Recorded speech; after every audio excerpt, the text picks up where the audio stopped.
Un jour, elle était derrière sa bulle, elle regardait le parc de l'hôpital Saint-Louis et elle manquait de plaquettes. Et quand on manque de plaquettes, on fait des hémorragies. Il y a celles qui se voient, celles qui ne se voient pas, qui sont graves et mortelles. Et elle me dit, de sa toute petite voix, « Maman, est-ce que tu crois que tous ces gens-là, ils savent qu'on a besoin d'eux ?»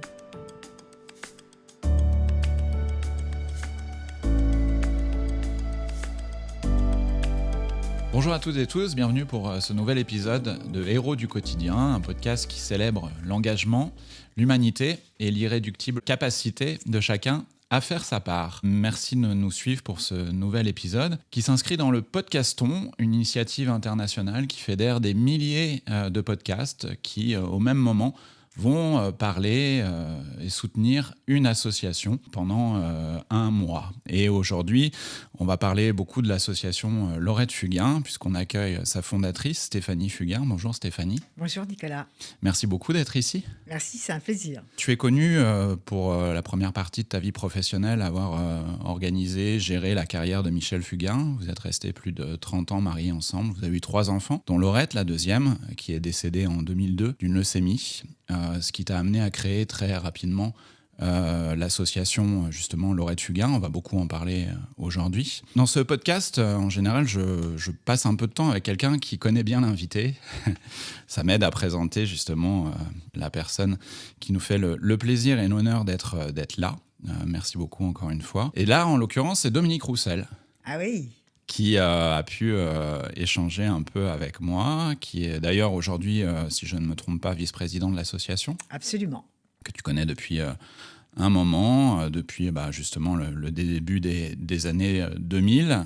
Dominique nous disait qu'il te connaissait directement ou indirectement avant, puisqu'il allait voir le Big Bazar à l'Olympia.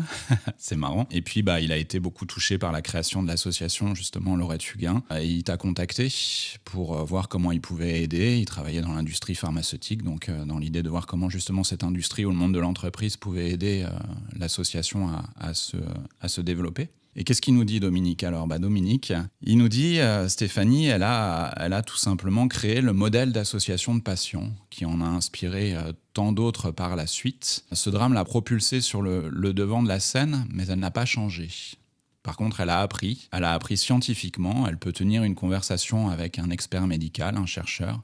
Elle a appris à connaître justement le monde des entreprises, qui sont des soutiens importants aujourd'hui.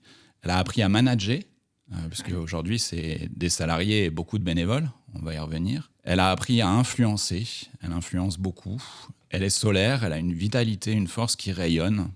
Elle est écoutée, elle a un leadership extraordinaire. Il me disait d'ailleurs qu'elle pourrait diriger des grandes entreprises et le faire beaucoup plus efficacement que bon nombre de dirigeants aujourd'hui. À côté de ça, elle est extrêmement sensible, elle perçoit tout, ressent tout. Elle est très sensible à l'autre. Elle ne compte pas sa disponibilité. Elle peut passer des heures avec une mère d'un enfant malade. Elle se rend disponible quand un jeune, un patient, un proche en a besoin. Du coup, son agenda est ingérable. J'ai beaucoup apprécié ce moment passé avec Dominique et la façon dont il décrivait effectivement ce parcours, ton parcours, donc, depuis ce drame qui t'a touché. Est-ce que tu veux, puisque dans ce podcast, on a l'habitude justement de commencer un peu par ça, par qu'est-ce qui fait qu'à un moment donné, on s'engage pour les autres Est-ce que tu veux revenir un peu sur cette période ? Est-ce qui fait qu'à un moment donné, ça devient pour toi une évidence de créer cette association ? Alors, d'abord, merci pour toute cette présentation faite par Dominique Roussel, effectivement, qui est quelqu'un que j'apprécie énormément. Nous avons beaucoup de points en commun, de drame aussi. Il m'a dit. Ouais. Et c'est vrai que ça rapproche énormément. Il est très à l'écoute. Il était probablement la bonne personne au moment où nous nous sommes rencontrés. Je dirais la première des personnes, parce qu'il avait cette sensibilité, cette écoute extraordinaire. C'est un très grand professionnel, c'est un très, très grand ami. Qu'est-ce qui fait qu'à un moment donné de notre vie, soudain on bifurque complètement ? Il suffit d'un drame, il suffit d'une histoire qui vient paralyser notre vie, qui vient stopper cette vie magnifique que j'avais la chance de vivre, une carrière que j'aimais, un métier que j'aimais. J'étais danseuse, comédienne. Je m'épanouissais complètement dans ce métier. Je rencontre l'homme que je croyais être l'homme de ma vie, qui me donnera la possibilité d'avoir 3 enfants magnifiques. Et jusque-là, on se dit, j'étais lucide parce que j'avais justement reçu une éducation extrêmement familiale. Voilà, une grande famille, nombreuse, où déjà là, on avait développé le sens de l'autre, la générosité, l'échange, l'attention. Donc, dans quelle région d'ailleurs ou quelle... À Paris. À Paris. Tu es parisienne. Oui, je suis très parisienne. Okay. De souche, pas très parisienne, mais parisienne quand même. Okay. Et voilà, en fait, je dirais que j'ai toujours travaillé en équipe. Je suis née dans une équipe où là, on devait être attentif à l'autre. Et j'ai très, très vite grandi dans des troupes de danse, dans des troupes de théâtre. Donc, cette proximité de l'autre, avec l'autre, s'est développée très naturellement. Et lorsque je m'envole dans ce métier, au niveau de la danse, au niveau de cette équipe toute nouvelle, eh bien, je papillonne, voilà, je suis heureuse. Et je me dis quand même, parce que quand on fait du spectacle, on est très souvent confronté dans les salles à des autres personnes qui sont différentes, ou qui sont dans des fauteuils roulants, ou qui sont handicapées. Et je me disais toujours, parce que j'avais déjà ma fille Marie qui papillonnait partout, et je me disais toujours quelle chance extraordinaire j'ai.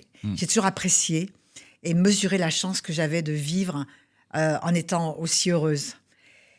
Et puis un jour, ce drame arrive, du jour au lendemain, on apprend que Laurette va pas bien, et puis on apprend que on apprend ce mot leucémie. C'est un drame, c'est un choc. C'est un choc pour Laurette, évidemment. C'est un choc pour la famille. C'est une incompréhension. Ils se sont dit, waouh, pourquoi soudain on m'enlève quelque chose de fort? Pourquoi nous? Et pourquoi nous? De toute façon, on se dit toujours pourquoi nous. Et d'ailleurs, Laurette me dit, pourquoi moi, maman? Et je lui répondrai, pourquoi pas nous, justement. Voilà, on n'est pas en marge de tout ce qui peut se passer. Mais c'est à ce moment-là qu'on prend conscience, en fait, de la fragilité de la vie. Bien sûr.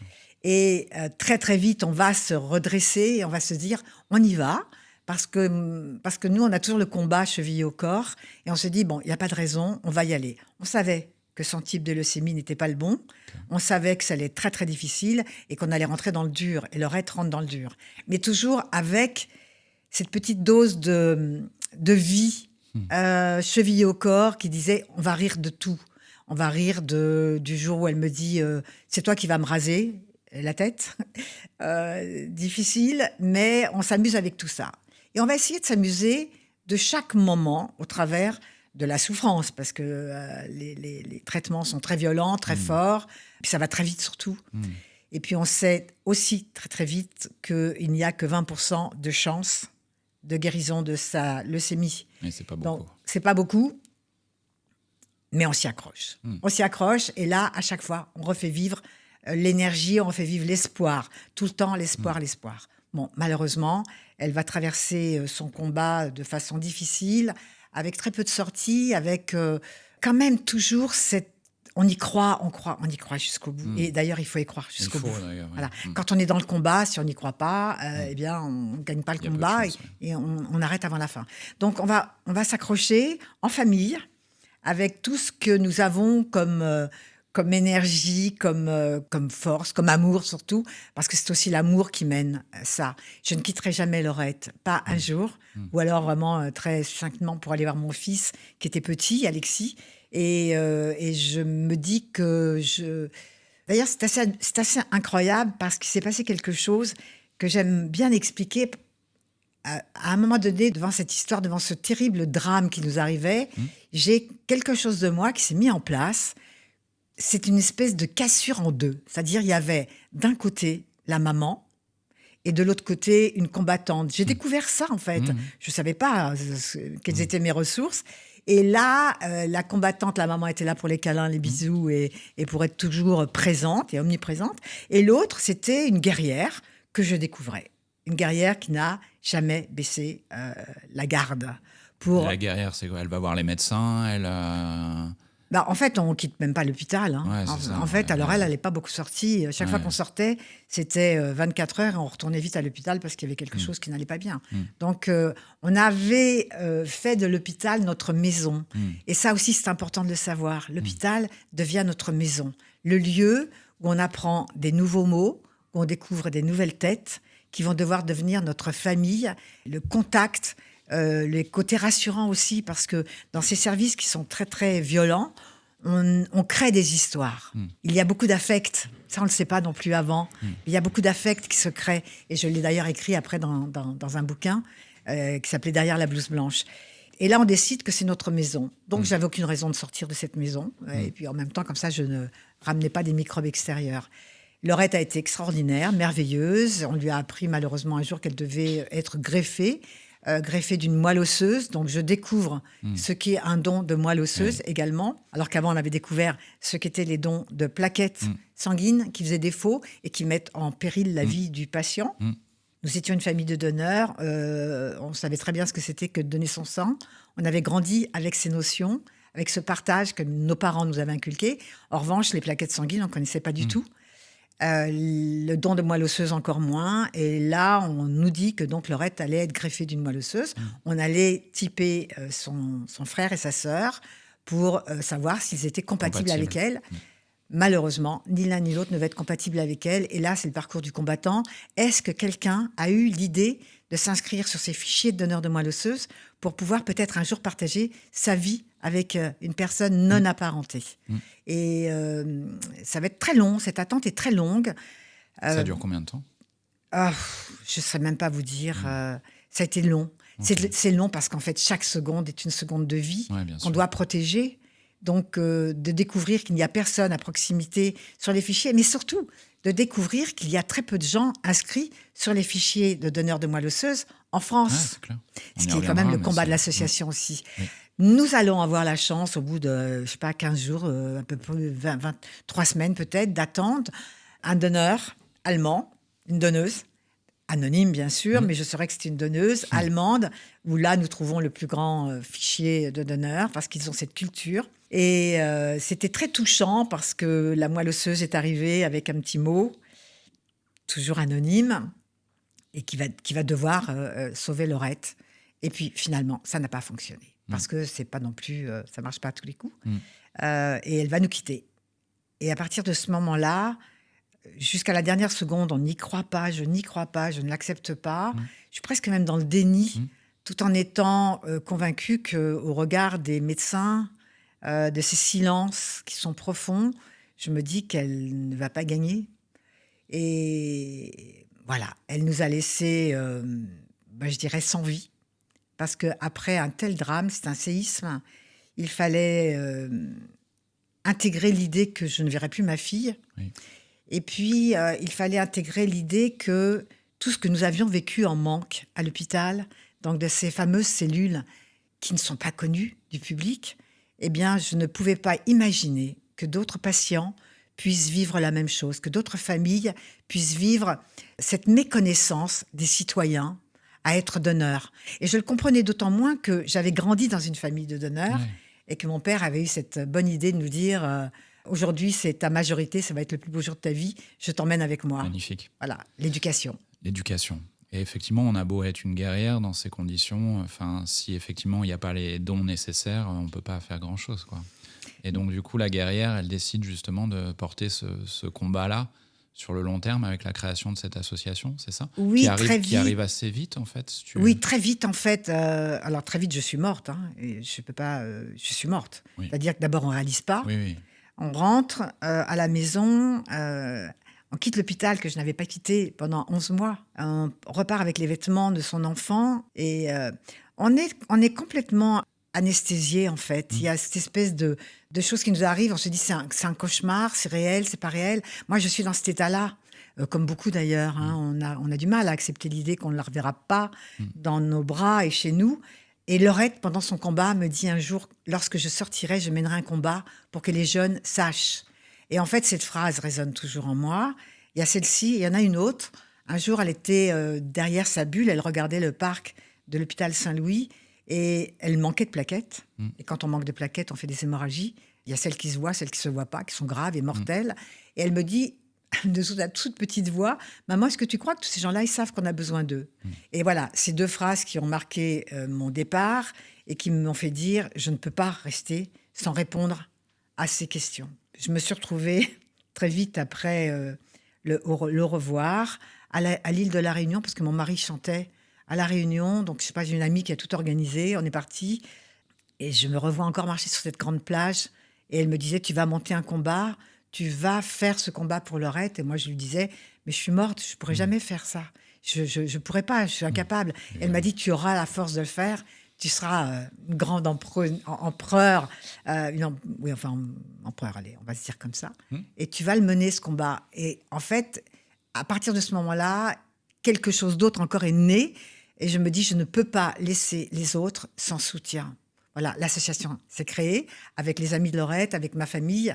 Et puis, tout est parti très vite, en fait. Tout est parti très vite parce que j'avais accès aux médias. J'ai pu aller dire haut et fort, en fait, ce qu'il se passait dans un hôpital, les manques qu'il y avait pour les patients atteints de ces maladies graves, des cancers du sang. Et on a... D'autant qu'il ne faut pas oublier que le sang avait été très malmené avec le sang contaminé. Donc, les donneurs de sang qui avaient été des habitués n'allaient plus non plus. Il a fallu redonner envie à tous ces citoyens. Donc, en fait, je me disais, ça va démarrer très vite. On a fait des émissions de télévision très fortes. Il y a eu un engouement pour les plaquettes assez rapide. Et j'étais très fière. Et très rapidement, au fil du temps et des années, je me suis aperçue que c'était pas si simple que ça de bouger le peuple, les citoyens. D'abord, il fallait bouger les entreprises, il fallait bouger les politiques, il fallait tenter de faire voter des lois, des obligations. Or, le don, c'est pas obligatoire. Non. Comment voulez-vous faire que le don pas obligatoire avec des patients qui en attendent tous les jours, puis les besoins sont énormes quand même. On va y revenir. Donc, cette association, elle se crée, elle a plusieurs objectifs. Elle aide la recherche. Elle accompagne, il y a beaucoup d'accompagnement de patients et des proches. Et puis, effectivement, on y reviendra dans quelques minutes, ce combat, effectivement, autour du don, du sang, de plaquettes, on va en parler. C'est ça, aujourd'hui, les activités de l'association ? Oui. On a structuré, on est devenu une petite entreprise qui est devenue une grande entreprise.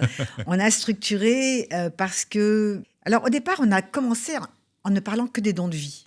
Parce que c'était ce qui m'avait tellement choquée, que tous ces citoyens qu'on croisait dans la rue ne savaient pas.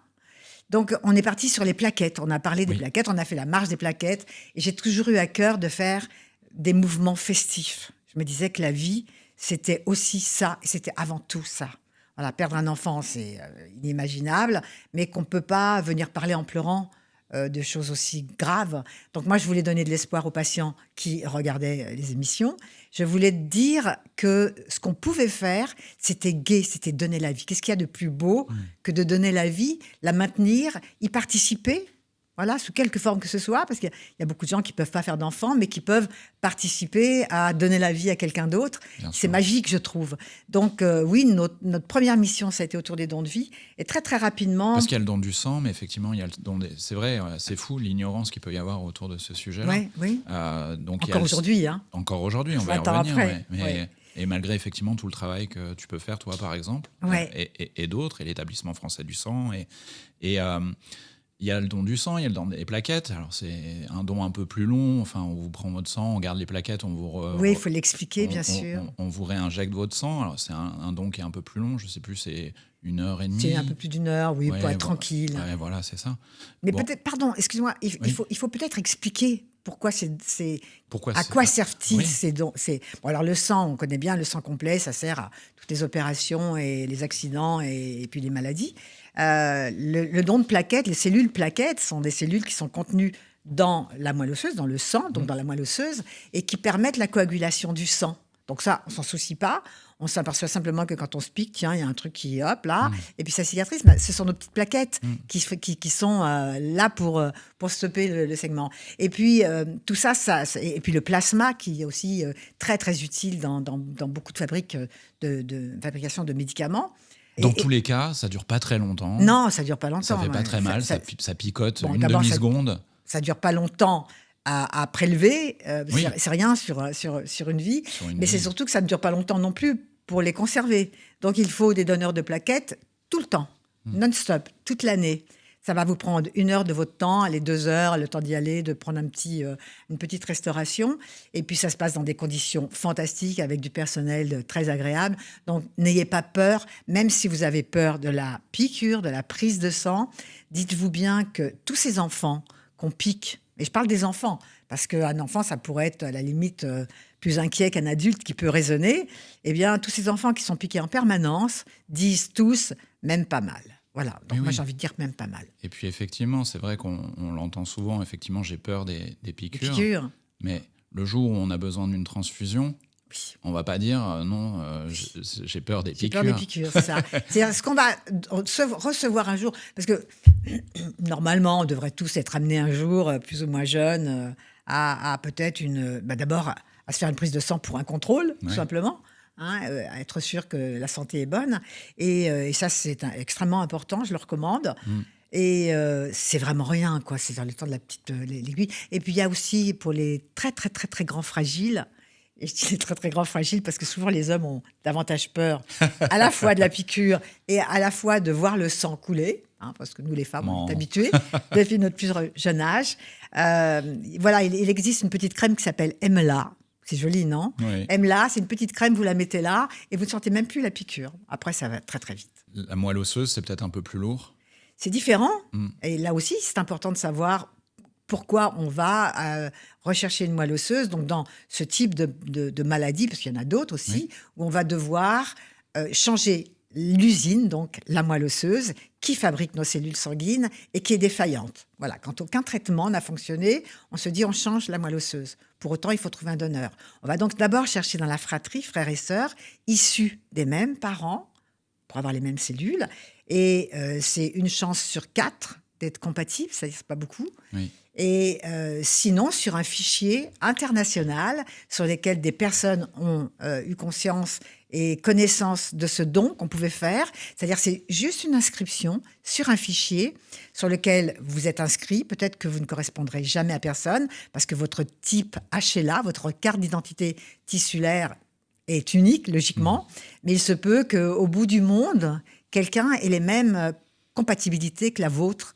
Et à partir de ce moment-là, eh bien, vous allez sauver quelqu'un que vous ne connaîtrez jamais, mais qui, lui, aura la chance de pouvoir poursuivre son combat et espérer guérir. Il n'y a pas beaucoup plus beau que ce geste en plus. Enfin, C'est magnifique. C'est assez fou. Enfin, C'est magnifique. moi, c'est vrai que j'ai mis beaucoup de temps et depuis quelques années, je donne régulièrement mon sang ou mes plaquettes.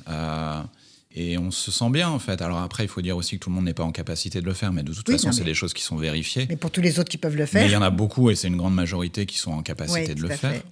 Et effectivement, quand on donne son sang, quand on sort, effectivement, on est content, on est presque fier, parce que l'établissement français du sang, je crois, dit que on sauve 3 vies quand on donne son sang. 3 ou 4, oui, ça se peut, oui. Bon, mais au-delà de ça, au-delà même de c'est difficile d'être plus concret ou plus utile, en fait. Au-delà de l'idée même qu'on va sauver quelqu'un, c'est ce bien-être qui se procure dans notre être.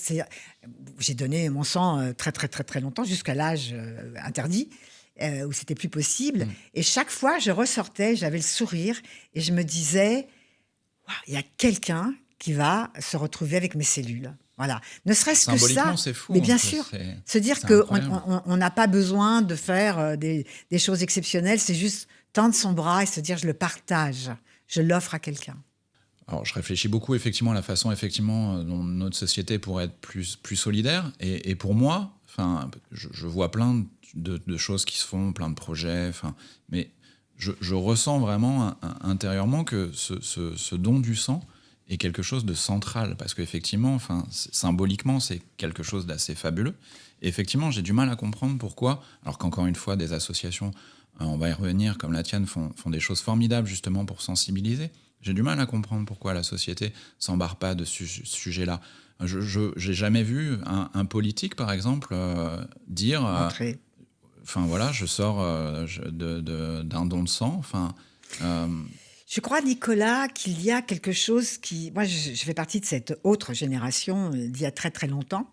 Et on avait des valeurs D'abord, j'avais le sentiment, je suis née après la guerre, pour nos parents qui avaient vécu l'horreur, c'était tout le monde dansait, chantait, tout le monde avait envie de revivre, quoi.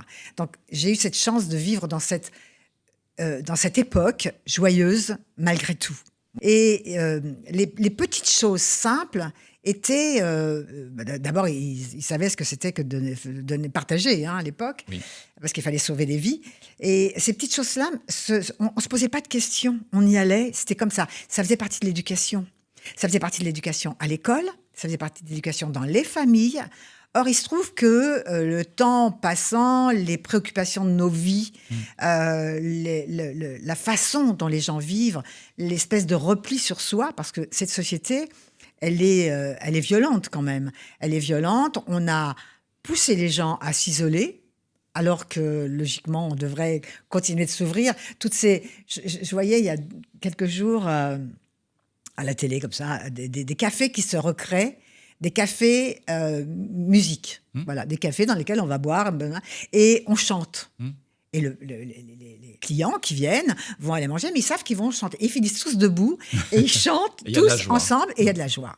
Cette joie, moi, je la vois pas. Ça me fait très peur, cette société me fait peur parce que j'ai la chance de rencontrer beaucoup de jeunes, d'être avec beaucoup de jeunes et de lire dans leur avenir, dans leur regard, dans leurs mots, une inquiétude permanente.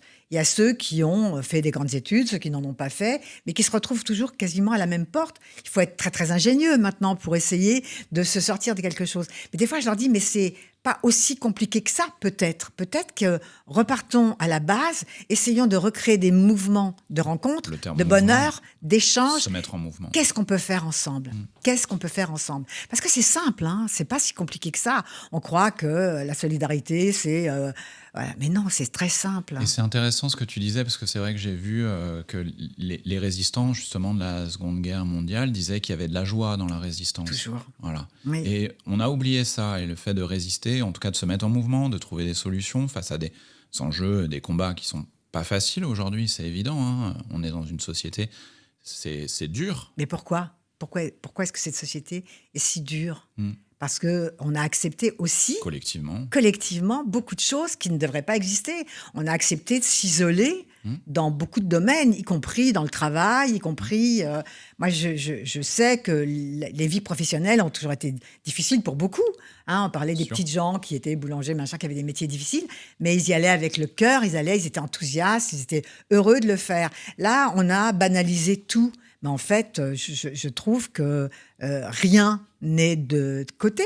On est tous complémentaires dans ces domaines et on devrait partager son savoir, sa joie de vivre. Je suis témoin de jeunes couples qui commencent leur vie et qui très très vite disent « Oh ben non, mais alors un enfant, là, c'est trop compliqué. Ah non, mais tout est compliqué. » Mais vous n'y avez pas réfléchi avant ? Enfin, on y pense avant. On a la chance de pouvoir décider du moment où on va faire un enfant, on va construire sa vie. Ça se décide. Il n'y a pas de poids qui devrait être. Et puis, à partir du moment où on décide de choses, on le fait avec le sourire, dans le bonheur. Moi, cette société, je ne peux pas dire que je l'aime. Je suis passionnée par ce que je fais. Oui. Moi, je suis heureuse parce que j'adore rencontrer des gens, j'adore échanger, j'adore découvrir qui ils sont, essayer de mettre ma petite pierre à l'édifice. Parce qu'en fait... somme toute, on n'est que là pour ça, mettre une petite pierre à l'édifice qui va faire après un beau bâtiment. Comment on peut mettre sa pierre, justement, contribuer pour ton association ? On peut justement donner son sang, ses plaquettes, on en parlait. Qu'est-ce qu'on peut faire aujourd'hui d'utile ? Alors, au-delà de donner à l'association, moi je pense que si on a envie de donner du sens à toutes ces personnes qui le cherchent, ce sens, c'est d'abord de leur dire qu'on a tous cette capacité à être actifs, à pouvoir donner quelque chose. Peu importe son niveau, son étage, on a tous cette capacité. Donc déjà... Parce qu'il y a plein de gens qui disent « je voudrais bien aider, mais je ne sais pas par quoi commencer ». Donc, je ne sais pas par quoi commencer. Qu'est-ce qu'on leur dit à ces personnes ? Qu'il y a pléthore d'associations. Voilà. C'est pas très compliqué de les trouver. C'est pas très compliqué de les trouver. On tape sur Internet et on trouve. Dans quel domaine on a envie d'aller ? On peut commencer par les Restos du Cœur, où là, on apprend beaucoup. Hein. On peut être avec les pompiers, les maraudes, etc. On peut aller dans la santé. Puis la santé, il ne faut pas que ça fasse peur. Il ne faut pas qu'on se dise « Oh non, non, non, mais moi, je ne veux pas voir des patients parce que ça me fait peur. » Il ne faut pas penser ça, parce que les patients... Vous savez, vous allez dans un centre pédiatrique, par exemple, dans un service pédiatrique. J'ai appris plus que toute ma vie, en fait. Après Lorette, je croyais connaître beaucoup de choses avant Lorette, mais je connaissais des choses dans mon domaine. Oui. Après Lorette, j'ai rencontré, comme le disait Dominique Roussel tout à l'heure, j'ai découvert un univers que je ne connaissais pas du tout. C'est-à-dire, moi, aller dans une entreprise, je ne savais pas ce que c'était qu'une entreprise. Je passais ma vie à faire du spectacle. Donc, le jour où je vais dans une entreprise et que je vais découvrir des messieurs à costume, des femmes à costume avec la cravate, etc., un peu sérieux comme ça. Et moi, je me dis, mais j'ai pas le langage, je ne sais pas comment leur parler. Et en fait, je ne vais même pas chercher à composer. Je veux dire, moi, je suis moi, une maman meurtrie, mais j'ai besoin de vous, En papa. tant qu'être humain, Oui, non, mais j'ai besoin du papa, du grand frère, du mari, et puis je vais redevenir au même niveau que ceux qui sont en face. Donc, on a tous les moyens d'aller vers quelqu'un et de lui dire qu'est-ce que tu peux faire pour m'aider ? Qu'est-ce que vous pouvez faire pour apporter à votre tour cette petite pierre à l'édifice ? Donc, moi, je crois qu'on a tous cette capacité à partager, à donner, à emmener dans le mouvement. Alors, il y a des gens qui sont plus forts pour faire bouger le mouvement que d'autres, mais on a le droit d'être un suiveur. Et moi, j'adore, dans l'association Lorette Fugain, d'abord, j'ouvre toujours les portes pour toutes les personnes qui ont envie de rencontrer et de voir à quoi ressemble une association. En général, elles ne repartent jamais parce qu'on les intègre dans une famille. Et c'est réellement une famille, j'y tiens beaucoup parce que ça, c'est mon moteur, la famille, hein, famille d'amis, etc. Et quand ces personnes viennent, elles ne savent pas vers quoi elles vont, elles ont l'impression qu'elles ne sauront pas faire. Moi, des gens me disent « non, non, mais moi, je ne veux pas être en face d'un enfant malade, ça me fait peur. » Ou en face d'un malade. OK, il n'y a pas de souci. Mais forcément, à un moment donné, elle va les rencontrer et elle va surtout se rendre compte qu'un enfant, il est toujours joyeux. L'enfant, il m'a appris la vie, moi. Tous ces enfants que je vois, parce qu'on en fait tourner beaucoup, parce qu'on les met on leur demande de participer à tous nos films, à toutes nos campagnes, et ils sont extraordinaires. Ils ont mal. Dès qu'on dit moteur, ils ont plus mal, ils sont là, ils sont joyeux. Quand on arrête, eh bien, voilà, ils se posent. Et puis quand on dit, allez, on y retourne, hop là, ils y retournent comme si de rien n'était. C'est fou. Il n'y a pas de meilleur exemple que ces enfants. Moi, je les aime alors profondément. J'adore être avec les enfants parce que je pense avoir encore gardé cette âme d'enfant, à vouloir toujours m'amuser, à vouloir toujours aller plus loin avec des choses simples. Donc, je crois que ce qu'on peut dire à tous les citoyens et à ceux qui regarderont ce moment, ce partage, qu'on a tous la capacité de le faire. L'histoire de « j'ai pas le temps », l'histoire de « je travaille trop », l'histoire de « c'est pas possible, c'est pas vrai ». On a tous du temps pour aller tendre son bras et donner un peu de sang. On a du temps pour aller, à un moment donné, dans sa vie, on a du temps. Quand on est étudiant, on a du temps. Et quand on est aussi entrepreneur, on a aussi du temps. Parce que demain, l'entrepreneur, il peut être, lui, à la place du patient. Évidemment. Les personnes, du coup, qui rejoignent ton association, en tant que salarié ou en tant que bénévole, du coup, c'est des personnes qui vont passer du temps, justement, avec les patients, avec leurs proches. Ils vont passer du temps déjà dans la famille Lorette. Et moi, je propose à chacun de faire le tour de ma petite équipe qui est là depuis 20 ans, et plus. Les gens partent plus. Non, mais c'est extraordinaire. On a du mécénat de compétences, c'est intéressant aussi, le mécénat de compétences. C'est bien. Et le mécénat de compétences, voilà, il y a des gens qui viennent et qui disent, je suis là pour un an, pour autant de mois. Donc, ils sont mis à disposition par leur entreprise. Exactement. Et ça, c'est fantastique pour nous. Ça apporte des compétences extraordinaires que les associations n'ont pas forcément les moyens de se procurer. Et ces gens-là ne repartent pas après. En fait, ils ont terminé. Ils disent, bon, maintenant, je suis à la retraite, j'arrête, je profite de ma vie, de ma femme, mes enfants, etc. Est-ce que je peux revenir ? Mais en fait, ils sont toujours là. Et c'est ça qui est fort, c'est qu'on ne le sent pas. Ce n'est pas un travail que nous faisons. On a des activités. C'est vrai qu'il y a des moments qui sont quand même denses, mais on est tous ensemble. Moi, je suis tout le temps avec mes équipes.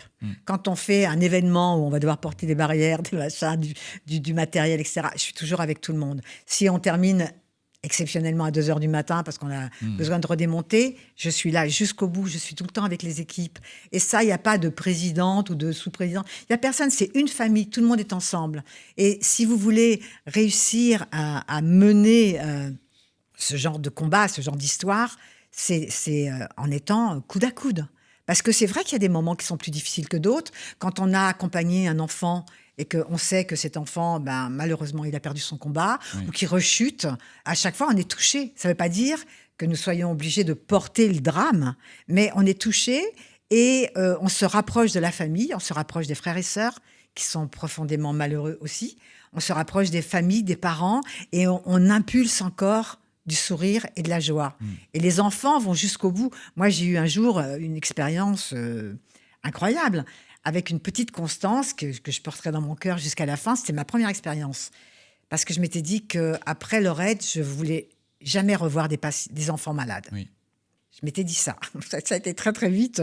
Lorette m'a envoyé un message en me disant « Vas-y, maman, tu crains rien. » Je l'ai entendu. Et cette petite Constance, un jour, lors d'une visite à l'hôpital à Toulouse, je la rencontre dans la salle de jeu. Elle a mis la main sur moi. On a joué comme deux gamines. Elle a correspondu avec moi tout le temps. Elle avait 5 ans. Et cette gamine, évidemment, je m'y suis attachée. C'est impossible que je ne m'attache pas à un enfant. Je m'y suis attachée. Les parents aussi, qui sont maintenant représentants de l'association. Et un jour, on sait que malheureusement, c'est fini pour Constance. On lui fait vivre, parce qu'elle, depuis toute petite, elle n'avait rien vécu, ni l'école, ni rien, ni les jeux. Elle rêvait de Disney. J'organise Disney avec sa famille. Je les accueille chez moi, à la campagne. Elle va retrouver mes petits-fils. Elle monte sur le tracteur. Elle fait tout ce qu'elle n'avait jamais fait. C'était le bonheur. On part chez Disney. On passe 2 jours de bonheur. Voilà, elle était la princesse. Et on rentre, c'était le jour du départ, il devait rentrer, et je la prends dans mes bras, on se dit au revoir, tout le monde se dit au revoir, je la prends dans mes bras, et je lui dis on se revoit bientôt, Constance. Elle regarde, ses parents n'entendent pas, personne ne la voit, se serre, elle me dit non, je ne serai plus là. Et là, je ne peux pas dire tu vas être là et tout, je m'empêche évidemment de lâcher une larme tout de suite, et je prends surtout cette force, et je me dis ok Stéphanie, ce message-là, il est fort. Il est très, très fort. Parce que l'enfant sait, parce que le patient sait, parce que Lorette savait que c'était fini. Mais moi, je ne savais pas. Et finalement, ce que ça m'a appris, c'est que je ne voulais pas être en face d'un patient et lui faire croire que non, il allait gagner. Parce que lui, il savait que c'était fini. Donc, j'ai appris tout ça. C'est plus riche que n'importe quelle grande chorégraphie, je trouve. C'est un peu le sens de la vie, finalement, quelque part aussi. C'est affronter... les choses, relever les combats, garder les yeux ouverts aussi, pas les fermer. Et savoir leur transmettre. Ouais. Savoir apporter ce qu'on attend. Parce que bien sûr, d'aller donner son sang, c'est fantastique, mais quand on est dans un combat de vie, parce que la vie, c'est ce qu'on a tous envie de conserver, quand on est dans ce combat, il ne s'agit pas de se dire « Ah oui, mais toi, tu es forte, tu peux le faire ». Non, parce que je ne suis pas plus forte que les autres. J'ai juste compris que la vie, c'est un point, un autre point. Et alors, où est-ce qu'est le deuxième? Je ne sais pas, personne ne le sait. Voilà, maintenant, je sais que moi, je suis arrivée déjà à presque 80, mais voilà, j'ai gagné tout ça. Et ça aurait pu se terminer à 20 ans, comme pour Lorette. Donc, qu'est-ce qu'on fait de ce temps? On ne va pas se voiler la face, on doit être dans la réalité, on doit déguster tout. Actuellement, il pleut depuis je ne sais pas combien de temps. Tout le monde est triste. C'est vrai que c'est difficile. Il y a beaucoup de dépression à nouveau. Il y a beaucoup de gens qui n'ont plus envie. Enfin, moi, je le vois. On s'en rend bien compte. La guerre à gauche, à droite, peut-être chez nous demain. C'est terrible tout ça. Mais gardons quand même l'histoire de cette vie qui nous est offerte. On a la chance d'avoir cette vie. Oui. Si on ne la saisit pas, si on ne se dit pas, bon, ok, aujourd'hui, c'est pas bien, mais demain, ça ira mieux. Parce que c'est ça. Moi, il y a des matins, je me lève, je n'ai pas envie d'y aller. C'est dur, ouais. J'ai pas envie d'y aller. Et quand ma première pensée, je l'avoue, c'est toujours, pratiquement toujours Lorette, je me dis, ok, ça n'allait pas tout à l'heure, mais là, ça va aller. Je me lève, je mets de la musique. Parce que c'est mon moteur aussi. Je mets de la musique. Et à partir du moment où j'ai de la musique, qu'il fasse gris, bleu, machin, je suis partie et je sais pourquoi je me lève tous les matins depuis 20 ans. C'est parce que c'est bon de donner, parce que c'est bon de recevoir, parce qu'on reçoit tellement, tellement. Moi, je reçois l'amour des gens qu'on accompagne, je reçois la reconnaissance de mon équipe, le sourire de mon équipe qui a appris à devenir aussi barjot, me disent-ils, que moi. Mais c'est un compliment. Et qui me disent, mais jamais elle arrête celle-ci, elle a encore une idée, attention, on va la mettre dans le coin. Mais enfin, c'est toutes ces idées qui sont la vie. On ne peut pas se priver de vie. Voilà, je commence à me dire demain, parce que j'ai la chance d'être allée jusque-là, mais demain, je serai peut-être plus là. Qu'est-ce que vous faites de l'association ? Ben, on a pris le choix qu'elle devait continuer. Et elle va continuer sans moi. J'enverrai des petits trucs là-haut quand même pour dire attention. Mais elle va continuer sans moi. Je sais que mon équipe existante, qui est là depuis 20 ans, est capable de poursuivre cette association avec la même joie, avec le même enthousiasme, avec des qualités qu'on a toutes apprises partout, dans tous les coins, au niveau des patients, au niveau des chercheurs. On est rentré dans cet univers aussi de la recherche scientifique. Et que c'est pas évident quand on arrive, mais c'est passionnant. Et un jour, on leur a dit... attendez, vous pouvez nous parler comme nous, parce qu'on peut pas... Ah ben non, c'est à nous de nous mettre à la portée, de nous adapter et de comprendre ce qui se passe. Donc tout ça, c'est riche. Moi, je peux pas dire ma fille me manquera jusqu'à la fin de mes jours. Elle me manque tous les jours. Il n'y a pas une journée qui passe sans que je ne pense à Laurette.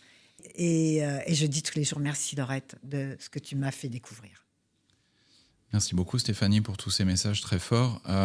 Juste peut-être pour résumer en quelques mots, vraiment, comment les gens peuvent t'aider ? Alors, il y a plein de possibilités.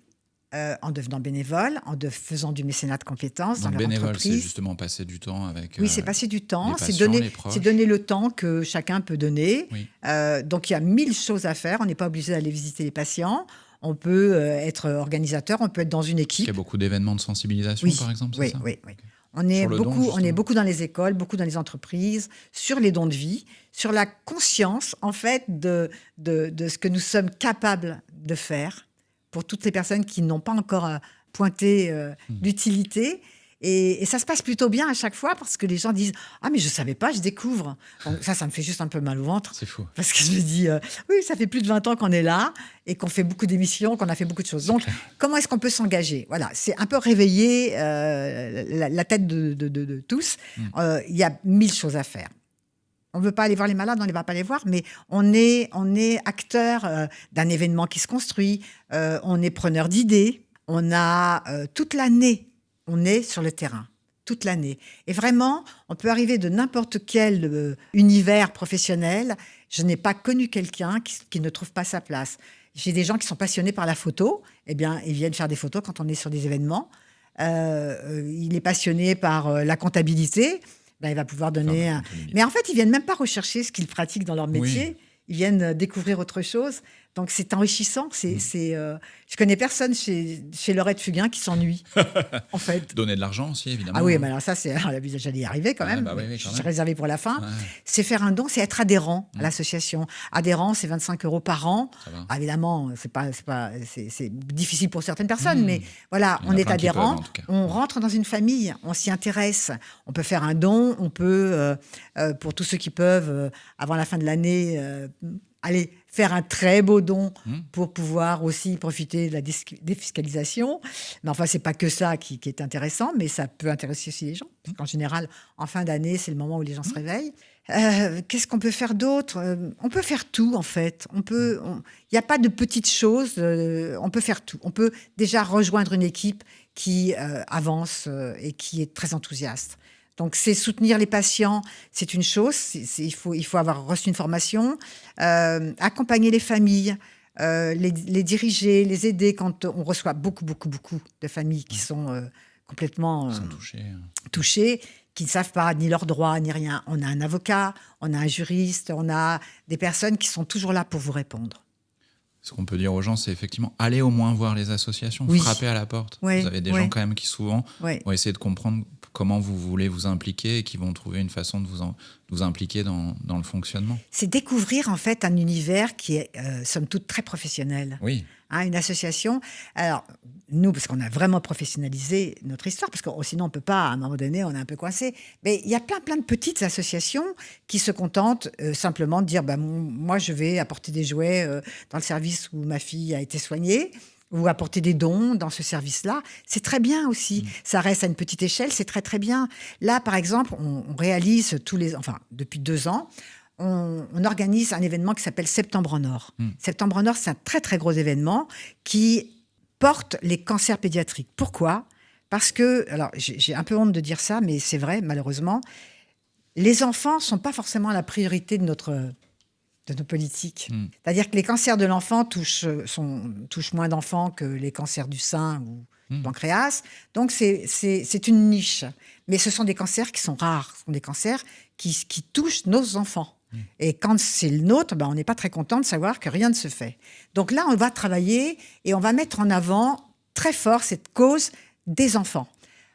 On a depuis 2 ans l'association et d'autres associations, on monte Septembre en Or. Septembre en Or, l'année dernière, le dernier Septembre en Or, je suis allée contacter tous les médias en leur disant, ça va être un gros événement sur l'esplanade du Trocadéro, ça va être magnifique, avec du spectacle, avec plein de choses. J'ai eu 0 réponse des médias. Et vous savez pourquoi ? Parce que moi, j'ai eu la chance d'être dans les médias pendant de très, très nombreuses années. Pourquoi ? C'est qu'en fait, on en a marre des associations parce que la télé, c'est pas fait pour ça. Ouais. C'est quand même un vecteur de... C'est sûr, on les voit trop, les associations, dans les médias. Bien sûr, voilà. C'est-à-dire qu'à force de les voir trop, on les voit plus du tout. Et c'est terrible parce que, oui, alors si on te les donne, Stéphanie, les autres vont venir nous le demander. Non, mais on porte pas du vent, on porte des causes. Et les citoyens qui regardent les émissions sont contents de découvrir quelque chose qui existe quand même.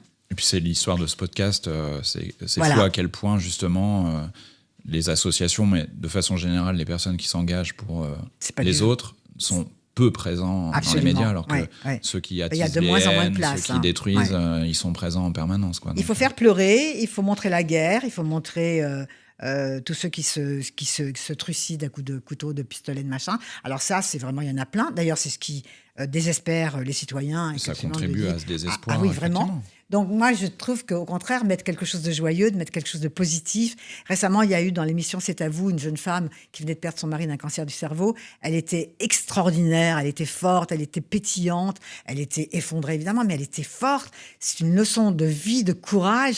Et je me suis dit, voilà, c'est bien. C'est bien parce que, alors en même temps, l'émission est contente parce que ça fait un peu... Voilà. Mais se lever les coudes et dire, il y a ça qui existe, mettons-le en avant. Et engageons-nous. Ouais, engageons-nous. Ce podcast, cet épisode va bientôt toucher à sa fin. On le ponctue par 2 questions. Allez. La première, est-ce que tu fais des choses qu'une héroïne du quotidien ne devrait pas faire ? J'adore ce mot héroïne. Non, mais c'est intéressant. En fait, je me sens surtout pas être une héroïne. C'est pas ça la question. Je ne sais même pas. Non, mais je sais. Non, mais déjà, je dis ça tout de suite. Mais en fait, moi, je fais plein de choses à côté, surtout. Je vais à 2000 à l'heure, je me trompe, je me redresse. Pour moi, les héros et les héroïnes font plein de bêtises aussi. Et si on ne l'est pas, on n'est pas dans la vie. Donc, oui, je fais plein de choses à contresens. Mais en fait, ce qui est extraordinaire, c'est que ça m'amène vers quelque chose de fort. Et j'espère que c'est ça la réponse que tu... En tout cas, je trouve ça intéressant de se dire que finalement, peut-être avant tout et surtout, un héros ou une héroïne du quotidien, c'est quelqu'un qui est justement capable de se remettre en question tout le temps, et de corriger et d'accepter. Et ce qu'on voit peu finalement dans notre société, surtout à des hauts niveaux de responsabilité, d'être capable de dire je me suis trompé et je corrige le tir. Bon, je dis pas trop ça dans mon équipe que je me suis trompée, parce que sinon ils vont me dire, tu vois, on te l'avait dit. Non, mais c'est évident, il y a pas de parcours parfait. Et moi, je dis toujours qu'on grandit de ses erreurs. Je ne fais que ça, j'ai fait comme tout le monde des erreurs ou des choix qui n'ont pas été positifs, mais ça me permet de faire le prochain dans la bonne direction. Voilà, trompons-nous, mais faisons. Et pour finir, est-ce qu'il y a une ou plusieurs personnes qui t'inspirent ? Alors moi, j'en ai toute ma vie, des personnes qui m'ont inspirée, selon les étapes, selon les moments, selon mon âge. Là, je dois dire que depuis 20 ans, ceux qui m'inspirent sont les patients, les familles, les soignants. Les soignants. Voilà. Ouais. Les soignants sont fantastiques, fabuleux. Et je trouve tellement dommage qu'on les traite, qu'on les maltraite comme ils sont maltraités. Et j'en veux vraiment, vraiment, vraiment à nos politiques qui ne se rendent même pas compte que l'hôpital se vide et que demain, puisque j'y suis quotidiennement, demain, il n'y aura plus de soignants capables de soigner et d'être attentifs. C'est-à-dire que tout le monde le sait, on peut passer 2 jours ou 3 jours en urgence vitale, qu'on ne me dise pas que des gens ne meurent pas. Si, des gens meurent faute de soins. Et il n'y a pas très longtemps, j'y étais confrontée, et il y a un groupe de 4 infirmières qui étaient débordées, etc., qui ne pouvaient pas répondre parce qu'il n'y avait pas de seniors pour parler aux familles. Et les 4 m'ont dit, dans 15 jours, nous quittons le service, on change de métier. Ouais, on arrête. Ouais. Voilà. Donc ce sont mes héros du quotidien. Complètement d'accord, d'autant plus que ce podcast et cette initiative autour des héros et héroïnes du quotidien part de là, en fait. Et des applaudissements, justement, pour les soignants à 20h. On a la mémoire courte. À quel point. Ouais. Où, effectivement, tout le monde a compris que sans soignants, c'était compliqué, quoi. Ouais. En disant, justement, qu'il y aurait un monde d'après. Je ne comprends pas. Je n'arrive pas à comprendre. Mmh. Mais encore une fois, c'est pas bien de parler de politique, mais parlons-en, puisque après tout, on est quand même... Moi, je suis stupéfaite. Et dans beaucoup de domaines. Que font ces gens qui sont là pour, soi-disant... Alors, j'ai eu la chance d'être assez régulièrement à l'Assemblée. Oui, parce qu'il y a eu un gros travail aussi. Bien sûr, avec les politiques. On ne peut pas ne pas les faire. Oui. J'y suis dans pas très très longtemps pour essayer de faire voter des lois nouvelles, pour essayer d'avancer l'âge légal du don de sang, parce qu'on a des jeunes qui ont 17 ans, qui ont 16 ans, qui vont bien, qui sont en bonne santé et qui pourraient être les donneurs et puis leur donner du sens aussi. Mais je ne comprends pas ce système. Vraiment, je déteste ce système de dirigeants qui sont complètement à côté de la plaque. Je me demande d'ailleurs s'ils sont là pour diriger ou s'ils sont là juste pour paraître. Et donc, soutenons nos soignants. Oui, soutenons nos soignants, prenons soin de tous ceux qu'on aime et soyons attentifs à l'autre, surtout. Donnons du sens à ses vies, à nos vies, parce que ça, c'est de la force pour traverser le reste. Merci beaucoup, Stéphanie. Merci infiniment. Merci, Nicolas. Vraiment. Merci à vous toutes et tous qui nous avez suivis. À bientôt pour un nouvel épisode Héros du quotidien. Vous pouvez aussi me suivre sur LinkedIn où quasiment tous les jours je partage un portrait de héros ou héroïne du quotidien. Merci à la formidable équipe de bénévoles sans qui ce podcast ne pourrait pas avoir lieu. Rémi Prével également, WRP Productions qui nous met à disposition ce magnifique podcast. Merci au Podcaston. Donc, cet épisode s'inscrivait dans le cadre du Podcaston. Allez voir justement tous les podcasts qui relaient des associations. Il y en a tellement. Informons-nous et soutenons effectivement toutes ces associations magnifiques. Et allez donner votre sang. Merci beaucoup.